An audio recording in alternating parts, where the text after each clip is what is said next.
কৃষকের বিষয় বলেছে। আমাদের পশ্চিমবাংলার কৃষকের ইনকাম কত জানেন আপনারা? কৃষিকাজ তো এখানে শহরের মানুষ কত করে না, কিন্তু আপনাদেরও জ্ঞাতার্থে জেনে রাখা দরকার। কারণ পশ্চিমবাংলার 50% মানুষ কৃষিকাজের সাথে সরাসরি যুক্ত, 70% মানুষ প্রত্যক্ষ পরোক্ষভাবে যুক্ত। এটা আমার তথ্য নয়, বিধানসভার শাসক দল দেয়া তথ্য। আমাদের পশ্চিমবাংলার কৃষকরা এত ইনকাম করে, 22 নম্বর রাজ্য আমরা ইনকামের দিকে পরিবার পিছু। আগে ছিল বিলো 7000।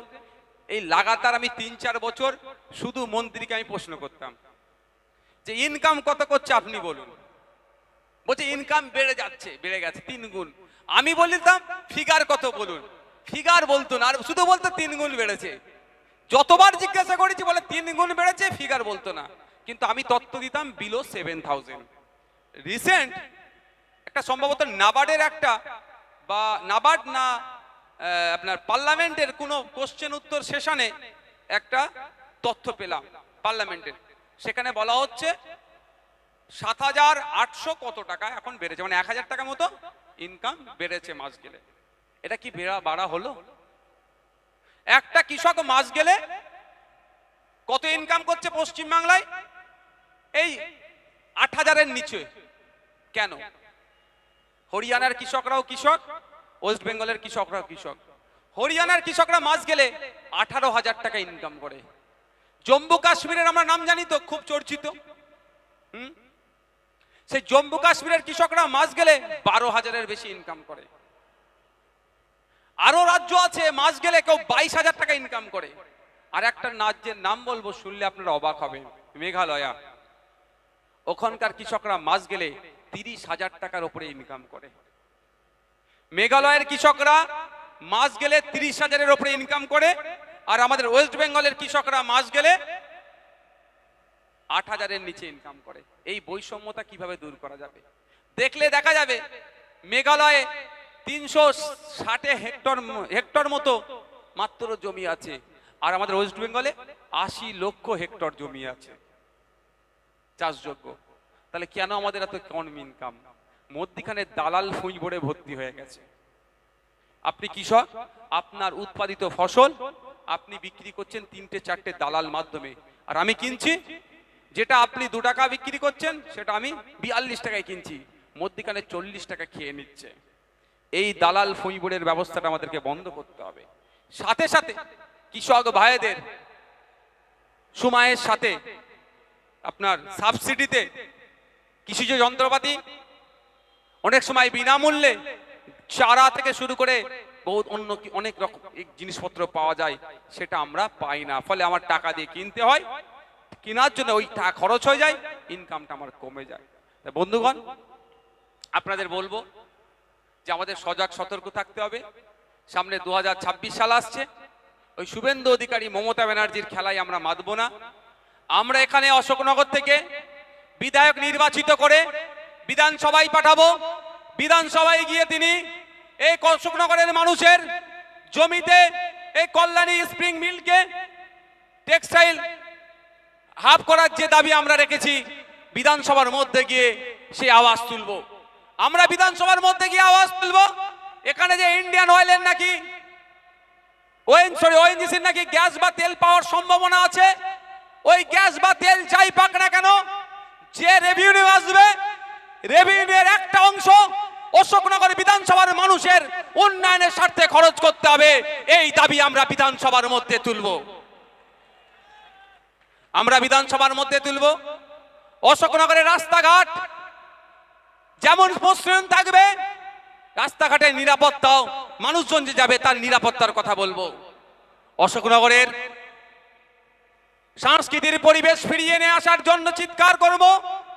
অশোকনগরের ঐক্য সম্প্রীতি যারা বিনষ্ট করছে তাদের বিরুদ্ধে যেমন সোচ্চার হব, এবং সাথে সাথে অশোকনগরে সম্প্রীতি ঐক্য স্থাপনের জন্য আমরা সর্বোচ্চ ভূমিকা পালন করব। বন্ধুগণ, আমি আর দীর্ঘায়িত করব না। আপনারা আপনাদের মূল্যবান সময় আমাদের দিয়েছেন।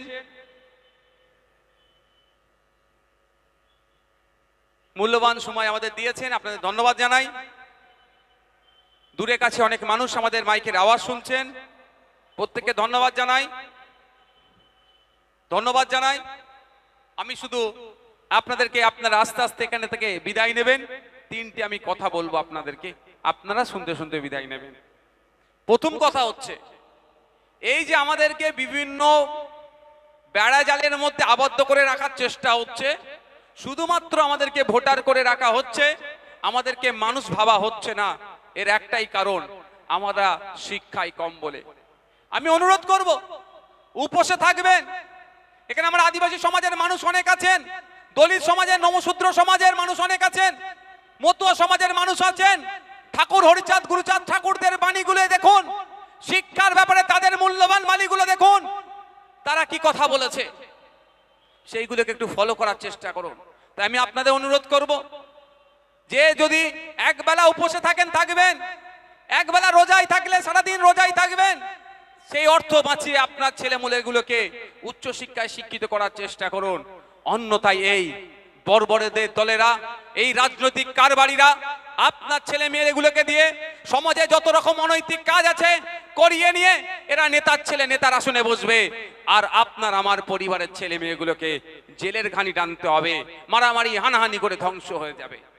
বন্ধুগণ, দ্বিতীয় যে কথা আমি আপনাদের কাছে অনুরোধ করব, রাজনীতি করুন, সৌহার্দ্যের পরিবেশ তৈরি করুন, সৌজন্যতার রাজনীতি করুন। আচ্ছা বন্ধুগণ যারা আছেন, একটু আমাকে বলবেন, শুভেন্দু অধিকারীর সাথে মমতা ব্যানার্জির কোনোদিন হাতাহাতি দেখেছেন আপনারা? কেউ দেখেনি, আর দেখতেও চাই না। অধীর রঞ্জন চৌধুরীর সাথে অভিষেক ব্যানার্জির হাতাহাতি লড়াই হয়েছে? দেখিনি, দেখতেও চাই না। মোহাম্মদ সেলিমের সাথে কুণাল ঘোষের হাতাহাতি লড়াই হয়েছে? ফিরহাদ হাকিমের সাথে আপনার সুজন চক্রবর্তীর হাতাহাতি লড়াই হয়েছে? হয়নি, আর দেখতেও চাই না। কিন্তু আমরা কি দেখলাম, সুজন চক্রবর্তী, পার্থ চ্যাটার্জি এক জায়গায় এসি রুমে বসে চা খাচ্ছে, গল্প করছে। কুণাল ঘোষ তৃণমূলের নেতা, সুকান্ত মজুমদার বিজেপির নেতা, দিলীপ ঘোষ বিজেপির নেতা, কারো জন্মদিনের কেক কাটছে এসি রুমের মধ্যে থেকে। আচ্ছা আমি আপনাদের একটা কথা বলি, এই অশোকনগরের মানুষকে বলবো, এখানে বিজেপি করেন অনেক মানুষ, মাইকের আওয়াজ যাচ্ছে, তৃণমূল করেন অনেক মানুষ, মাইকের আওয়াজ যাচ্ছে। আমি তাদের কাছেও বলতে চাই, দলের সুপ্রিমো মমতা ব্যানার্জি শুভেন্দু অধিকারীকে ডেকে চা খাওয়াচ্ছে, আপনারা ওখানে মারপিট দেখতে পাচ্ছেন না। আপনাদের এত চর্বি কি করে হয়ে গেল, এই এলাকায় নিজেদের মধ্যে মারপিট করছেন?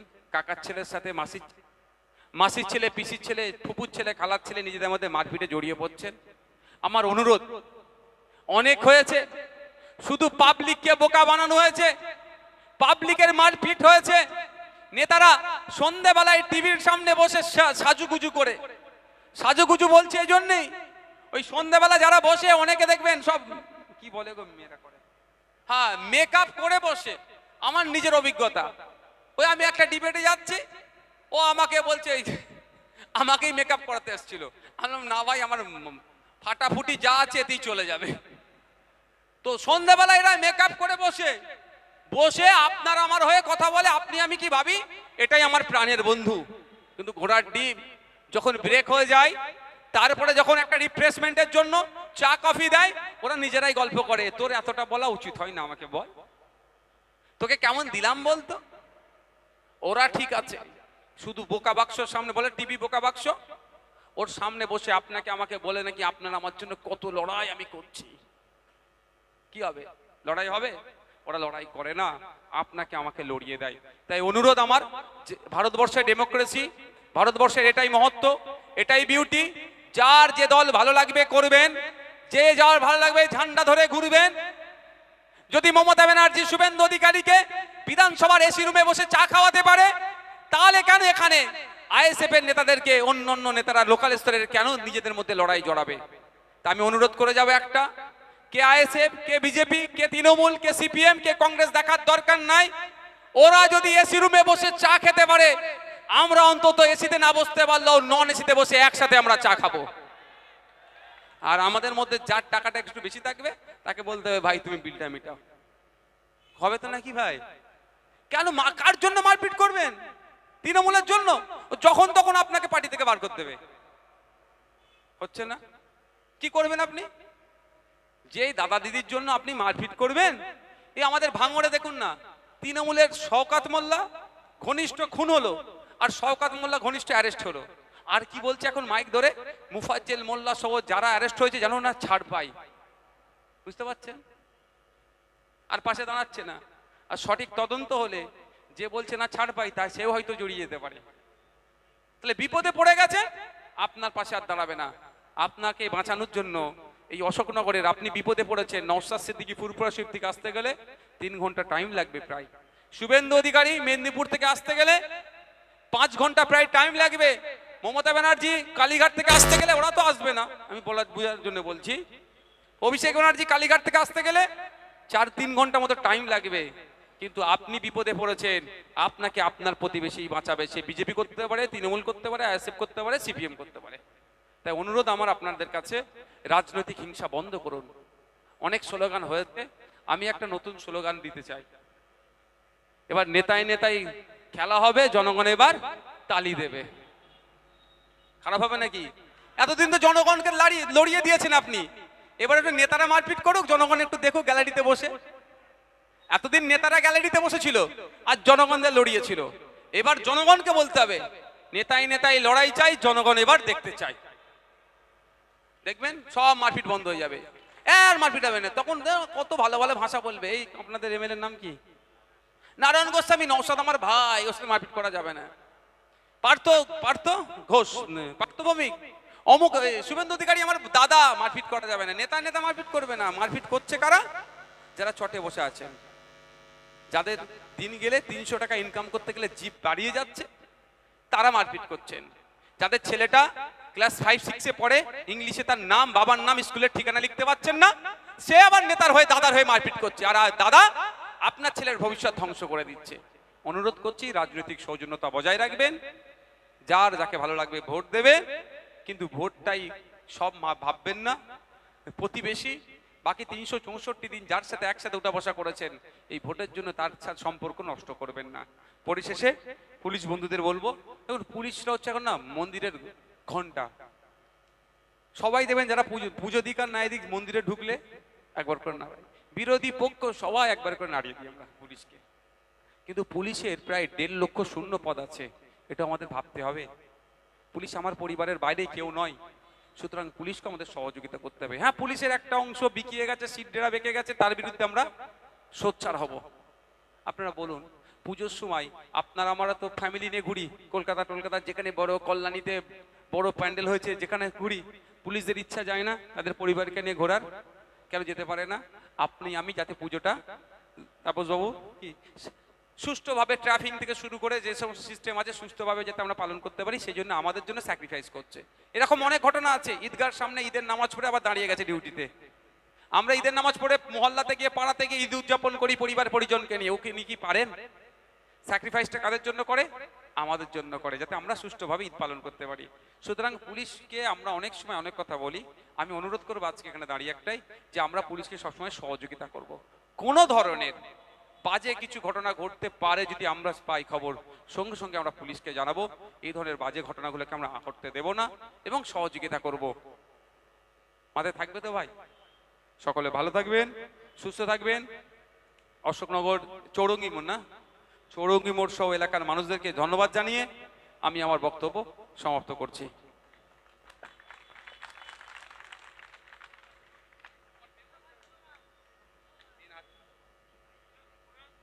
না, উপরে আসতে ভেঙে যাবে এত লোক আসলে। আচ্ছা, আপনারা, আমি আমার সমস্ত অঞ্চল সভাপতিদের বলছি, যারা যারা ধীরে ধীরে রাস্তা জ্যাম না করে, ভাইজান বলেছেন আপনারা আস্তে আস্তে এগোতে থাকুন। ভাইজান বলেছেন প্রেস মিট এখানে মঞ্চে উঠলে ভেঙে যাবে। এইখানটায় দেবো না, কি করবো প্রেস মিটটা? এইখানটা আসতে এখানে দাঁড়িয়ে